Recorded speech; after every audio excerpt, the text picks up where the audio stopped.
Yohanes 5 ayat 1 sampai 15. Saya mengingatkan lagi kepada saudara-saudara semua, kalau saudara ingin belajar ulang tentang semua pelajaran kita di setiap hari Minggu, semua khotbah-khotbah di ibadah raya ada di YouTube kita, Efrata Digital Media, ada di TikTok kita juga, EDM, Efrata Digital Media, ada di Facebook, GBI BSB, dan setiap hari biasanya di-post di grup WhatsApp grup gereja. Saudara bisa belajar kembali, saudara boleh membagikan kalau pelajaran itu memberkati saudara, supaya kita semua bertumbuh di dalam pengajaran kebenaran. Oke, saudara sudah ketemu Yohanes 5 ayat 1 sampai 15, sudah ada di layar. 1, 2, 3. Sesudah itu, mari kita baca sama-sama. 1, 2, 3. Terus berangkat.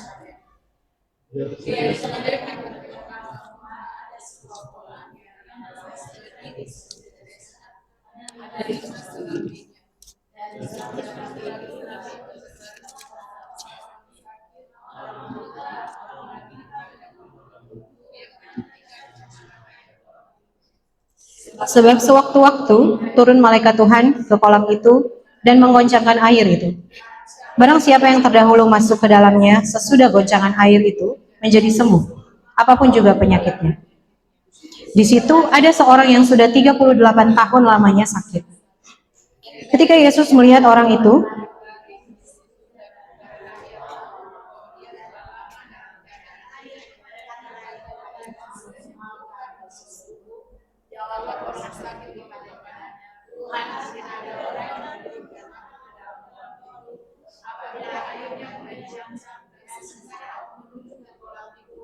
orang lain sudah turun mendahului aku. Kata Yesus kepadanya, bangunlah, angkatlah tilammu dan berjalanlah. Dan pada saat itu juga sembuhlah orang itu. Lalu ia mengangkat tilamnya dan berjalan. Tetapi hari itu hari Sabat. 10. Karena itu orang-orang Yahudi berkata kepada orang yang baru sembuh itu, hari ini hari Sabat dan tidak boleh engkau memikul tilammu. Akan tetapi ia menjawab mereka, orang yang telah menyembuhkan aku, dia yang mengatakan kepadaku, angkatlah tilammu dan berjalanlah. Mereka bertanya kepadanya, siapakah orang itu yang berkata kepadamu, angkatlah tilammu dan berjalanlah? Tidak tahu siapa orang itu, sebab Yesus telah menghilang ke tengah-tengah orang banyak di tempat itu. Kemudian Yesus bertemu dengan dia di dalam bait. Engkau telah sembuh, jangan berbuat dosa lagi, supaya padamu jangan terjadi yang lebih buruk. Orang itu keluar, lalu menceritakan kepada orang-orang Yahudi bahwa Yesuslah yang telah menyembuhkan dia. Amin. Kita akan belajar tentang 3 hal di pagi hari ini dari pembacaan yang berjudul penyembuhan pada hari Sabat di kolam Bethesda. Bagian pertama, di ayat pertama pembacaan kita tadi, kata ayat 1, nah dimulai dengan kata sesudah itu. Ada satu peristiwa yang terjadi dulu, baru peristiwa penyembuhan di kolam Bethesda ini terjadi. Betul ya? Sesudah itu. Apa yang terjadi sebelum peristiwa ini? Coba kita mundur ke belakang. Yohanes 4.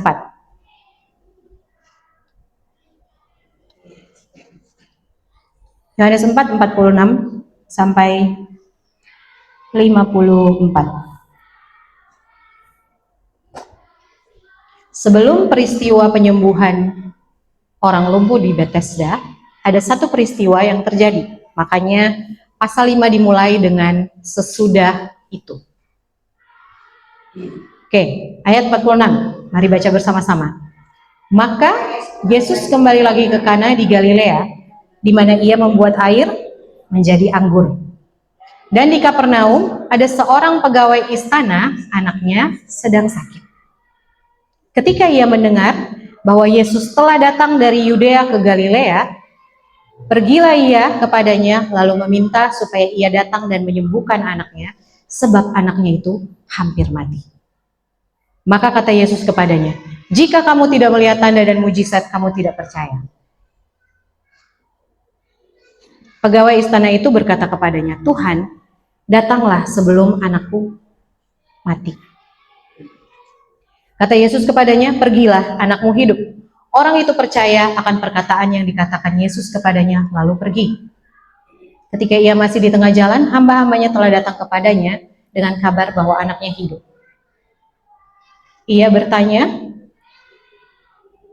kepada mereka, pukul berapa anak itu mulai sembuh? Jawab mereka, kemarin siang pukul 1 demamnya hilang.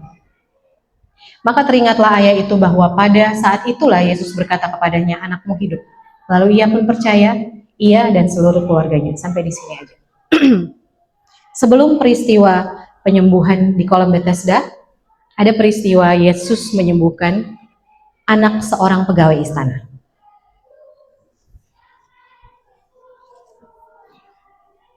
Pegawai istana ini anaknya, mereka beda kota. Yesus ada di Kana, pegawai istana ini dan anaknya tinggal di Kapernaum. Kapernaum itu posisinya, saudara, kayak sorong gini, ada di pesisir, di bawah. Sedangkan Kana itu ada di bagian atas. Untuk bisa jalan, zaman dahulu tidak ada transportasi, tidak ada mobil. Moda transportasi yang ada zaman dulu paling keren, paling canggih adalah pakai keledai. Kalau mau bawa barang, taruh di atas lembu. Atau pakai onta. Atau jalan kaki. Kapernaum, tadi saya udah bilang posisinya di bawah. Saya baca di beberapa sumber, untuk bisa dari Kapernaum ke Kana, itu bisa makan 2-3 hari perjalanan, jalan kaki. Jadi ada anak yang sakit hampir mati di Kapernaum, tapi Yesus ada di Kana.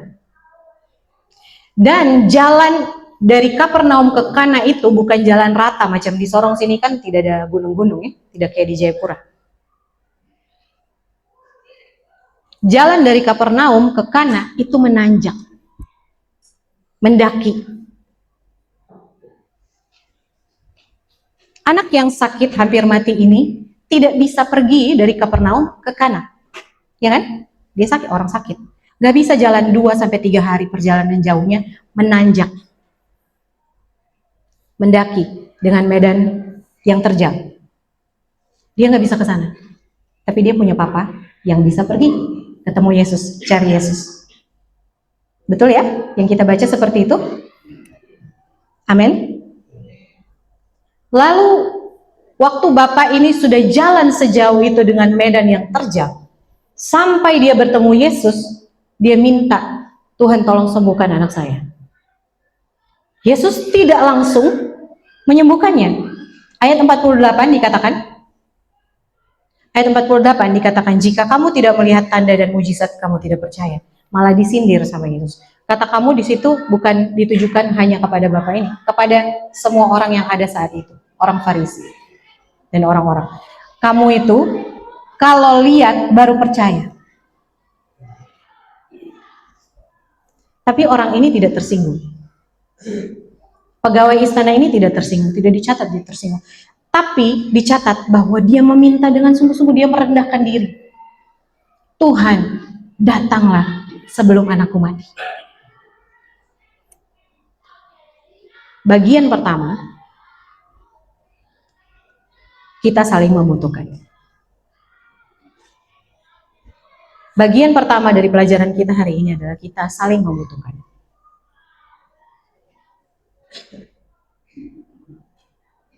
Berbicara tentang relasi kita. Kita perlu orang-orang yang tulus berdiri bersama-sama kita. Amin.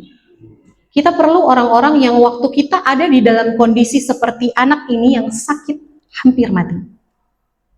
Bukan saja sakit secara jasmani, mungkin kita down, mungkin kita depresi, mungkin kita lagi pikiran setengah mati. Kita perlu orang-orang yang mau dengan tulus pergi jalan dengan susah payah 2-3 hari perjalanan jauhnya untuk pergi ketemu dengan Yesus. Berbicara tentang kita perlu orang-orang yang tulus, sayang sekali sama kita. Bahkan tanpa sepengetahuan kita, mereka selalu bersyafaat, berdoa untuk kita. Amin, saudara. Orang-orang yang gigih memperjuangkan keselamatan kita. Bukan saja berbicara untuk orang lain, tapi berbicara juga untuk tentang kita. Apakah kita bisa menjadi orang-orang yang diandalkan sama sesama kita, sama keluarga kita? Waktu saya nggak bisa apa-apa, waktu pikiran saya lagi buntu, mama saya yang tiap hari datang kepada Yesus bersyafaat, Tuhan, tolong anak saya. Tuhan, tolong keluarga saya. Tuhan, tolong papa saya. Bisa nggak, saudara, kita sebagai orang yang sudah mengenal kebenaran, menjadi orang yang bisa diandalkan sama sesama kita? Bukan saja kita membutuhkan orang lain, kita juga dibutuhkan sama orang lain. Amin. Bisa nggak? Walaupun makan waktu lama untuk masalah orang-orang yang kita sayangi, sesama kita, untuk bisa diselesaikan. Tapi kita terus mau dengan tekun seperti pegawai istana ini. Walaupun Yesus belum langsung menjawab. Tapi kita yang terus dengan setia bersyafaat. Kita udah kira-kira 2 minggu, hampir 2 minggu, semingguan, 14 hari. Oh, mulainya tanggal 10. Sejak tanggal 10 bulan Maret, kita mulai doa berantai untuk mendoakan nama-nama orang-orang spesial yang Tuhan taruh dalam hati kita untuk kita doakan keselamatannya. Kan ada jemaat-jemaat juga yang sudah isi daftar kan? Jam-jam doanya di jam berapa? Itu adalah satu bentuk kepedulian kita atas keselamatan sesama. Itu bentuk kita pergi cari Yesus. Saudara, ada yang taruh jamnya itu di jam-jam orang tidur kan?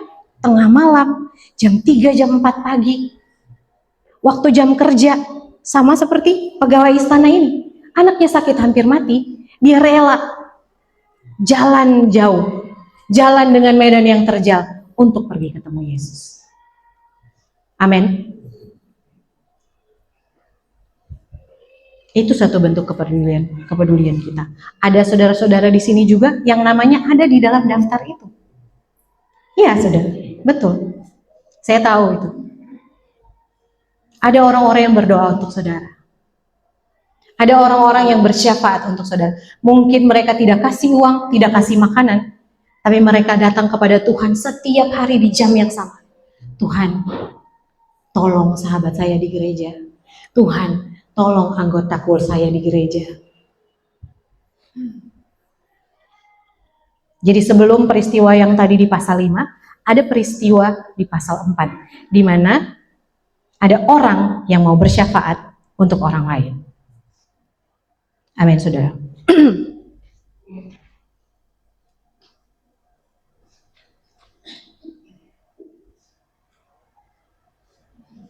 Tidak 1 kali 2 kali, setiap hari. Hari ini datang, Tuhan, tolong saya punya anak, dia belum bertobat, dia masih kacau. Sudah, besok datang lagi, di jam yang sama, Tuhan, saya datang lagi, saya berdoa untuk anak yang kemarin saya doakan. Tolong Tuhan, dia ada di dalam kegelapan, tolong dia Tuhan. Terang Tuhan turun untuk dia. Besoknya datang lagi di jam yang sama. Tuhan, Tuhan jangan marah, saya datang lagi hari ini. Amin. Bisakah saudara menjadi orang yang diandalkan untuk membawa sesama saudara di hadapan Tuhan dengan tekun?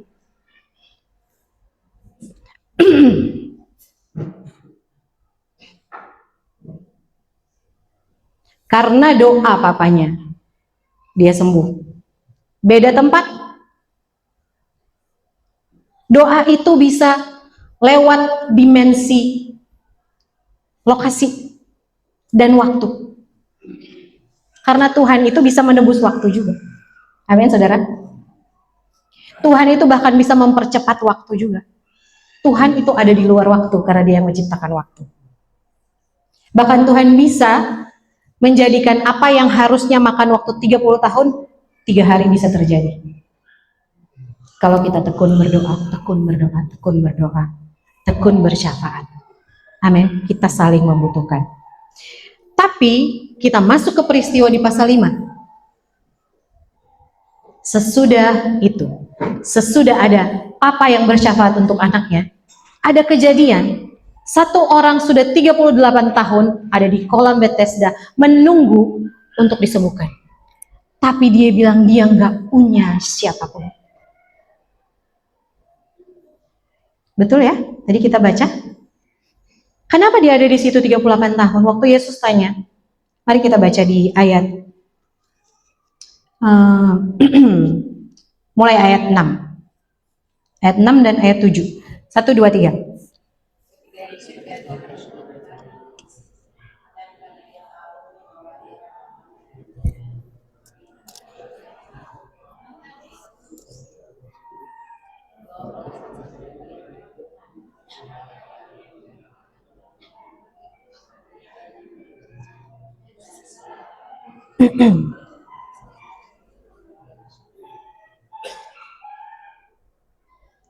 Tidak ada orang yang menurunkan aku.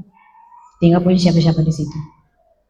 Dia nggak punya orang kayak di pasal 4 ada papa yang mau pergi cari Yesus, membantu dia, bersyafaat untuk dia. Orang ini nggak ada orang yang bantu dia, dia sendirian. Kontras ya saudara. Salah satunya punya orang yang topang dia, yang ini nggak punya. Dia stuck di situ 38 tahun. Tapi saudara, dari sini kita belajar. Kadang walaupun kita benar-benar sendiri, hopeless, mungkin sendirinya bukan karena kita nggak punya sesama, karena kita nggak cerita, orang lain nggak tahu apa yang kita alami. Tapi Yesus itu pendoa syafaat kita yang paling setia. Amin. Nggak ada siapa-siapa di situ, tapi Yesus datang. Amin. Amin, saudara. Yesus tidak datang kepada dia karena dia panggil. Nggak ada dicatat kan? Tidak ada dicatat bahwa dia panggil, Yesus anak Daud kasihanilah aku. Seperti kisah-kisah yang lain. Dia bahkan tidak tahu siapa itu Yesus. Tadi kita baca, nanti kita akan baca lagi. Dia nggak tahu Yesus itu siapa. Bethesda artinya belas kasihan. Bethesda artinya belas kasihan. Ada waktu-waktu di mana waktu kita putus asa, gak punya siapa-siapa, tidak cerita ke siapapun. Tuhan dalam belas kasihannya mengunjungi kita. Amin. Tuhan di dalam karena belas kasihannya, dia datang kepada kita dan dia bertanya, maukah kamu sembuh?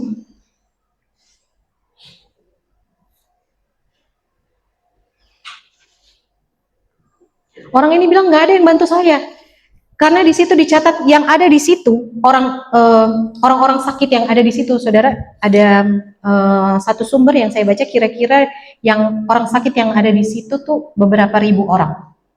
Bayangkan banyaknya orang di situ. Yang sakit di situ lumpuh, buta, timpang, kan yang dicatat. Semuanya butuh bantuan kan untuk cepat masuk ke kolam. Tapi dia nggak punya siapa-siapa, saudara. Tidak peduli seberapa hebat, mungkin kita hidupnya mapan, atau mungkin kita orang-orang yang diurapi Tuhan, kita tetap butuh sesama. Tidak ada orang yang bisa hidup sendirian. Saudara ingat saat bangsa Israel berperang melawan Amalek, lalu Musa, setiap kali Musa angkat tangannya, bangsa Israel menang. Tapi setiap kali tangannya turun, Amalek yang menang. Musa, seorang hamba Tuhan, nabi luar biasa, nabi besar, berbicara dengan Tuhan muka ke muka, muka dengan muka. Tapi dia perlu Harun, dia perlu Hur untuk topang tangannya tetap naik supaya bangsa Israel menang. Amin, saudara. Tidak peduli seberapa diurapinya saudara. Tidak peduli seberapa mapan ekonomi saudara, saudara tetap butuh orang lain. Dalam relasi apapun itu, kita membutuhkan orang lain. Dan orang lain juga membutuhkan kita. Kita hidup di zaman manusia yang mencintai diri sendiri. Saya ingat dulu zaman saya sekolah, mungkin yang seumuran seangkatan saya atau di atas saya pasti tahu. Waktu saya sekolah, kakak rohani saya bilang gini, kamu kalau mau berdoa untuk pasangan hidup, kamu harus tulis daftar. Pasangan hidup seperti apa yang kamu mau. Jadi saya tulislah, dia mesti begini, pasangan hidup yang saya mau tuh dia harus takut Tuhan, dia harus begini, harus begitu, harus begitu. Di mana-mana begitu, saudara. Dalam relasi apapun, dia harus bisa 5 bahasa, dia harus bisa apalagi kayak avatar mengendalikan cuaca, udara. Tapi kita tidak pernah bikin daftar, saya harus jadi orang yang bagaimana? Pernah nggak kakak-kakak yang sudah menikah dulu waktu bikin daftar kriteria untuk pasangan hidup, tulis juga pasangan hidup yang saya inginkan seperti ini, A, B, C. Atau pernahkah saudara bikin, saya akan menjadi istri atau suami yang A, B, C? Pernah? Pernah nggak? Tidak pernah.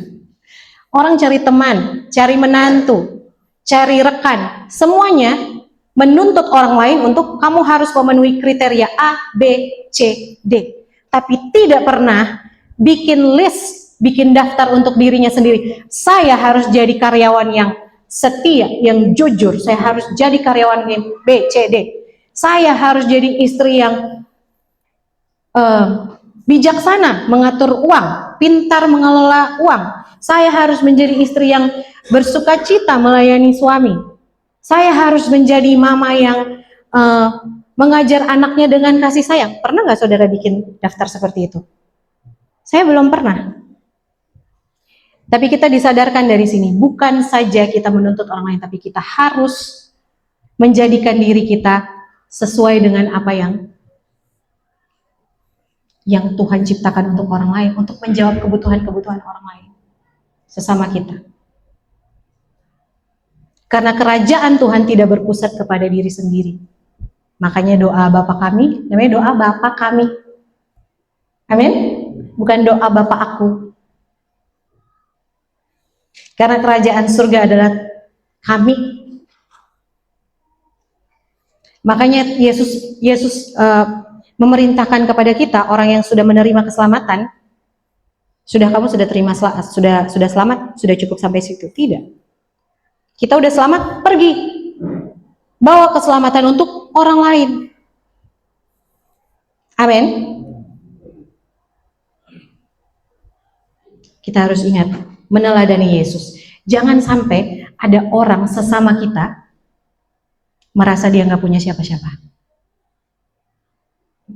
Karena kita tidak membawa mereka di hadapan Tuhan. Saya tahu nama-nama saudara satu persatu disebutkan di dalam doa kepada Tuhan, disyafaatkan setiap malam. Saya tahu ada orang yang berdoa untuk saudara. Saudara juga harus mendoakan orang lain. Amin. Bersyafaat. Pasang badan, bisa nggak kita pasang badan untuk orang lain, untuk kebaikan orang lain, untuk keselamatan orang lain? Bisa nggak kita bayar harga untuk orang lain? Tidak hidup untuk diri sendiri, karena kita harus meneladani Yesus. Memberikan nyawanya untuk sahabat-sahabatnya. Amin. Yang kedua, hal yang kedua, dosa menyebabkan stagnasi. Yang pertama tadi kita saling membutuhkan. Yang kedua, dosa menyebabkan stagnasi. Stagnan itu berhenti bertumbuh.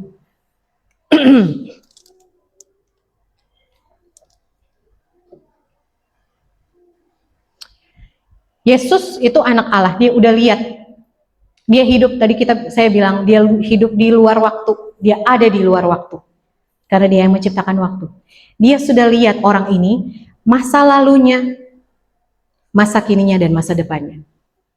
Dia tahu kenapa orang ini ada di tempat itu 38 tahun. Dan karena belas kasihannya, karena Betesdanya, dia datang kepada orang ini. Hari ini Roh Kudus menyelidiki hati kita. Ada hal-hal tertentu, ada area tertentu di dalam hidup kita yang menyebabkan kita tidak maju-maju, stagnan, berhenti bertumbuh. Bukan saja sakit secara jasmani, karena kita dalam pembacaan kita tahu bahwa yang menyebabkan orang ini lumpuh adalah dosa.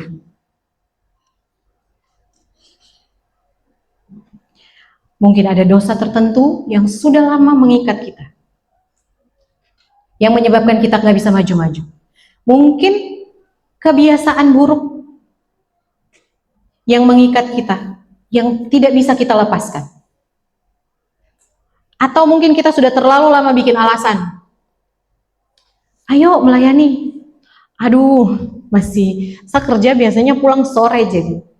Terus bikin alasan, terus. Banyak alasannya. Sudah terlalu lama. Dan Tuhan lihat itu. Hari ini Tuhan bertanya juga kepada saudara dan saya, maukah kamu sembuh? Maukah kamu disembuhkan? Ayat 6-8 kita baca. Ketika Yesus melihat orang itu berbaring di situ dan karena ia tahu bahwa ia telah lama dalam keadaan itu, berkatalah ia kepadanya, maukah engkau sembuh?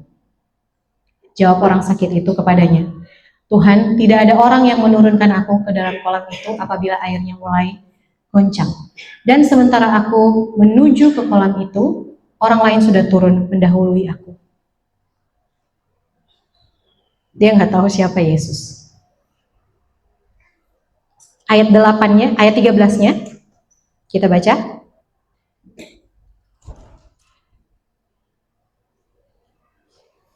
Tetapi orang yang baru sembuh itu tidak tahu siapa orang itu, sebab Yesus telah menghilang ke tengah-tengah orang banyak di tempat itu. Setelah Yesus sembuhkan dia, Yesus menghilang di tengah-tengah orang banyak. Saya yakin pertemuan mereka itu bukan kebetulan. Pertemuan mereka kembali di Bait Allah setelah ini. Karena Tuhan memang sudah mengatur semuanya. Amin. Setelah kasih sembuh, Tuhan pergi. Kasih waktu untuk dia bisa rasa dulu. Wah, sudah 38 tahun saya nggak jalan. Ini luar biasa rasanya bisa berjalan setelah 38 tahun. Tidak bisa apa-apa. Ada jeda waktu setelah dia sembuh dan habis itu dia ketemu Yesus lagi di Bait Allah. Baru setelah dia rasa, aduh enak banget ini jalan, sudah 38 tahun, baru bisa rasa lagi ini jalan. Bertemu dia sama Yesus di Bait Allah. Lalu Yesus bilang di ayat 14. Ayat 14. Kemudian sama-sama. Kemudian Yesus bertemu dengan dia dalam Bait Allah, lalu berkata kepadanya, engkau telah sembuh, jangan berbuat dosa lagi, supaya padamu jangan terjadi yang lebih buruk. Udah rasa dulu, Tuhan kasih biar dia rasa dulu, oh, enak jalan ini. Baru Tuhan bilang, gimana kakinya? Enak kan? Bisa jalan? Gimana rasanya? Bisa ngapa-ngapain sendiri? Enak loh. Lihat, kok sudah sembuh. Jangan berdosa lagi. Supaya jangan ada yang lebih buruk yang terjadi. Apa yang lebih buruk dari tidak bisa, dari lumpuh 38 tahun? Tuhan tahu. Tuhan yang tahu.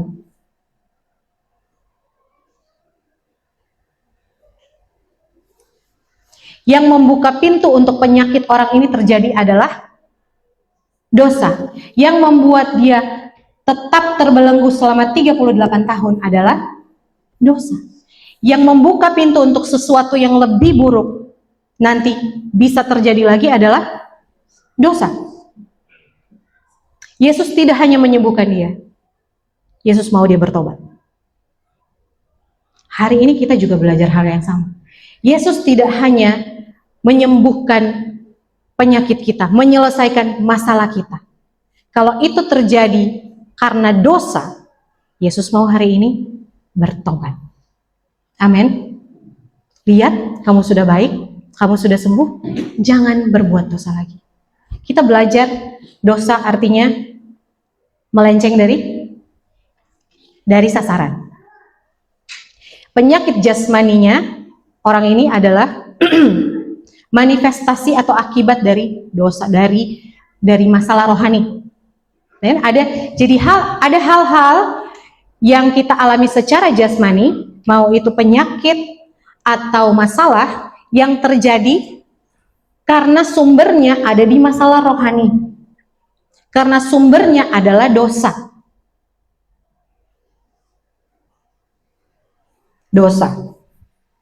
Jadi Yesus pesan gini, lihat, kamu sudah baik, kamu sudah sembuh, kamu sudah dilepaskan, jangan lagi kamu melenceng dari sasaran.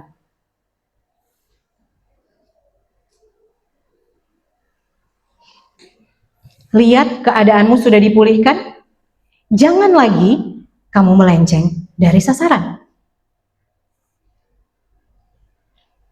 Karena dosa itu tidak pernah dimulai dengan sesuatu yang terlihat benar-benar salah.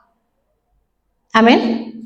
Dosa itu selalu dimulai dengan hal yang terlihat biasa. Ular di dalam taman itu bukan hal yang di luar, belum pernah terjadi sepanjang sejarah. Ular yang kita ketemu kemarin waktu kita kerja bakti, itu hal yang luar biasa tidak? Itu hal yang biasa karena di situ ada rumput-rumput, tumpukan batu, panah. Ular di dalam taman itu hal yang biasa, saudara. Dosa masuk ke dalam hidup kita lewat hal yang biasa. Bukan lewat hal yang tiba-tiba di taman itu ada pesawat terbang. Yang kita tahu, dosa. Enggak. Dia masuk dengan hal yang biasa. Ular di dalam taman itu hal yang biasa. Normal, wajar. Tidak apa-apa. Sapu teman-teman juga bicara orang itu, jadi saya duduk dengar-dengar saja. Masuk dengan hal yang biasa. Tidak apa-apa, namanya juga kumpul-kumpul toh. Jangan terlalu rohani-rohani, nanti orang geli. Masuk lewat hal yang biasa.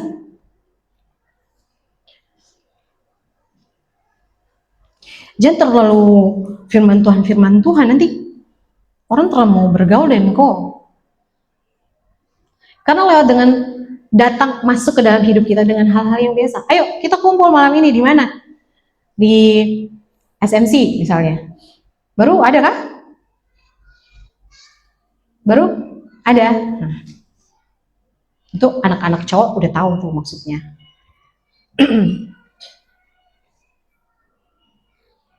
Tidak apa-apa, soalnya kan kita cuma cerita-cerita biasa, terus masuklah cerita orang ini. Kan itu hal yang biasa, kan? Tapi kita nggak sadar, kita sudah terseret ke dalamnya. Makanya Tuhan bilang, lihat, kamu sudah pulih, jangan kamu melenceng dari sasaran lagi. Supaya tidak ada hal yang lebih buruk yang terjadi kepadamu. Saudara dengar, iblis itu tidak suka kehilangan tawanan.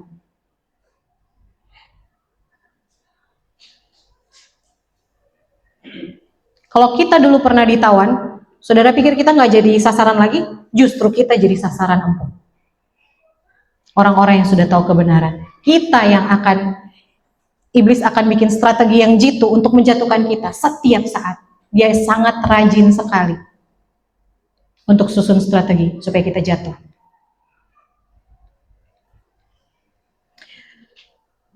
Kalau banyak alasan yang kita buat sebelum-sebelumnya untuk tetap ada di dalam satu kondisi, satu keadaan, hari ini kita belajar stop, jangan lakukan lagi, berhenti. Kalau sudah ada di dalam kebenaran, sudah, jangan lagi mau keluar ke sana, ke dalam kegelapan. Berbalik kepada Tuhan, jangan berbuat dosa lagi. Yang ketiga, Orang yang lumpuh ini sepenuhnya menyadari kalau dia lumpuh. Dia sadar dia butuh pertolongan, satu pertolongan supaya dia bisa sembuh. Amin. Dia sadar. Mungkin ada orang-orang juga yang di dalam keadaannya terikat. Ada orang yang tahu, sadar kalau saya terikat dan mau berubah. Ada orang yang tidak tahu kalau dia terikat. Ada orang yang tahu tapi tidak mau melangkah. Amin. Ada yang sadar tapi tidak mau mengakui. Iya, ini dosa. Iya, kebiasaan buruk yang satu ini bikin saya itu nggak pernah berdoa setiap hari. Iya betul. Kebiasaan yang satu ini, nongkrong-nongkrong sampai malam, itu malah bikin saya ikut teman-teman saya. Wah, ini coba lihat nih. Ini cewek yang ini nih. Udah menikah padahal.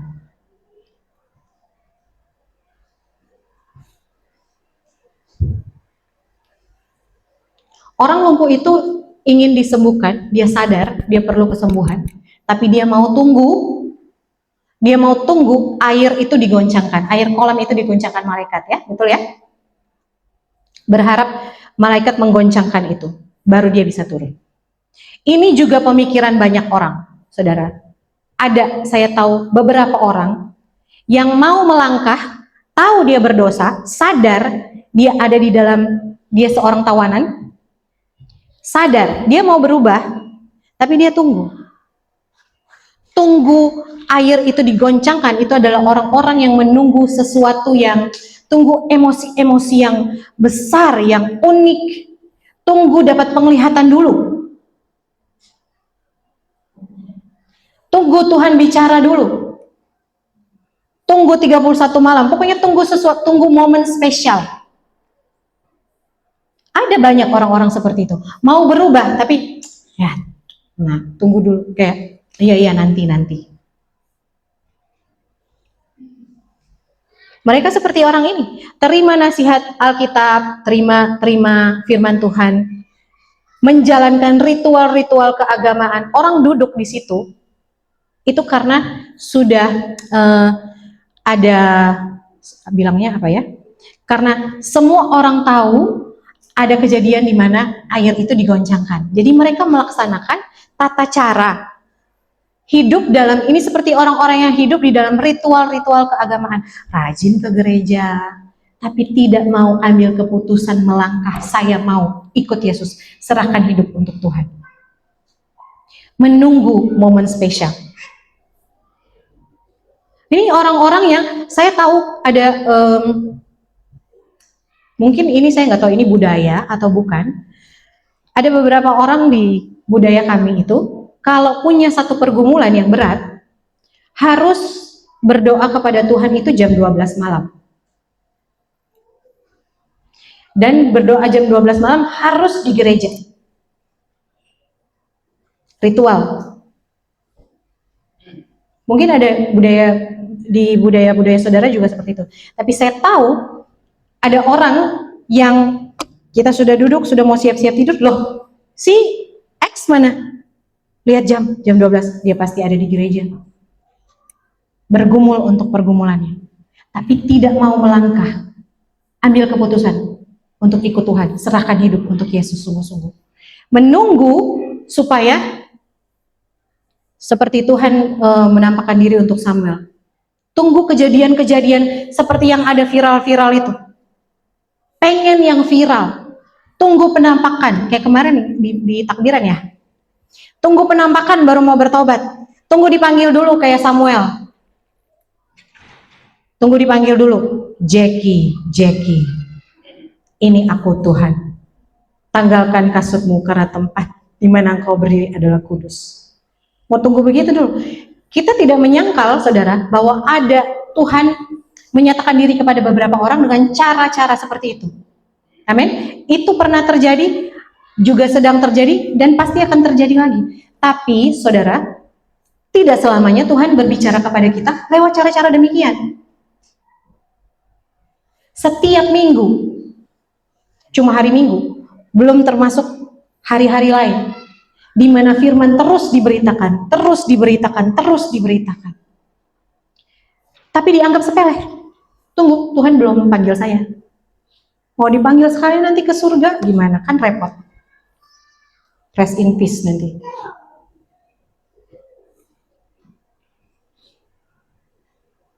Tunggu tanda-tanda ajaib dulu. Tunggu, tiba-tiba Tuhan menjawab satu pergumulan yang paling besar itu. Kalau Tuhan jawab, tiba-tiba semua utang lunas, tidak jadi rumah dieksekusi, lalu tiba-tiba pokoknya ya wow, yang mujizat yang besar, baru saya mau ikut Tuhan. Jangan, saudara. Makanya Yesus datang dalam belas kasihannya. Dalam belas kasihannya, Yesus itu setiap hari datang menyatakan diri kepada kita. Lewat firman Tuhan yang disampaikan setiap minggu. Bukan cuma lewat firman Tuhan, mungkin lewat sapaan sederhana dari koordinator kul saudara. Minggu lalu kemana? Ada apa? Sakit? Mau cerita? Setiap hari, setiap saat, Tuhan itu menyatakan diri kepada kita. Jadi jangan tunggu. Jangan tunggu sesuatu yang viral dulu terjadi, baru kita mau bertobat. Jangan tunggu kita merasa, sangat emosi yang sangat menggebu-gebu, baru kita mau ikut Tuhan. Jangan. Bagian ketiga, waktunya adalah sekarang. Jangan menunggu. Bahkan firman Tuhan bilang, hari ini, waktu kamu mendengarkan firman ini, jangan keraskan hatimu. Setiap saat kita membaca ayat itu, hari ini, saat ini. Jangan tunggu, saudara. Amin. Tidak perlu tunggu mujizat-mujizat apa dulu terjadi. Karena kita mesti sadar, saudara, mujizat paling besar, mujizat yang terbesar dari semua mujizat adalah Yesus Kristus. Pemberian paling besar, pemberian Tuhan yang paling besar, paling mahal, Yesus Kristus. Mau mujizat apa yang lebih besar dari Yesus? Tidak ada. Jadi setiap saat, hari-hari yang terlihat biasa, sederhana, ada Yesus di dalamnya. Perhatikan baik-baik, minta Roh Kudus kasih kepekaan. Supaya saya bisa mengerti, ini pintu yang Tuhan buka untuk saya hari ini. Saya mau masuk. Saya nggak mau tunggu.